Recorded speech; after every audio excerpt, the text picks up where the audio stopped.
Look at your life. Whatever you have, whoever you are, whatever the Lord has given you, it is the grace of God in your life. None of your own ability. We're never good enough.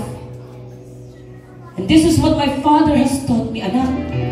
Wag na wag mong sasalinin ang kaluwalhatian na para sa Diyos. Wag na wag mong aangkinin ang anumang ibinigay ng Diyos sa buhay mo, dahil lahat yan ay pwede niyang kunin ulit. Lahat yan ay para sa kanyang kaluwalhatian. And I am so privileged, and I kept saying this again and again for several nights already. It is a privilege to be the daughter of a godly man.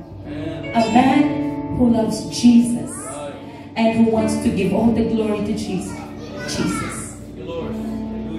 And so, as we sing this last chorus, please, whatever He has done, it is all for the glory of God, the God that He loves with all devotion, with all passion, with all dedication to the end.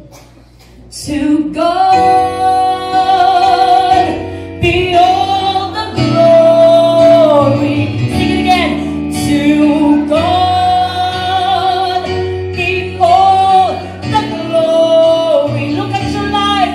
To God be the glory for the things He has done.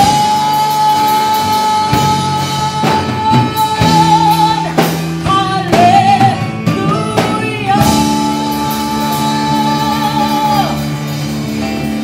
Hallelujah. Hallelujah. Palakpakan po natin ng pinakamalakas ang Diyos na buhay. Ang Diyos na buhay at hindi nagbabago kailanman.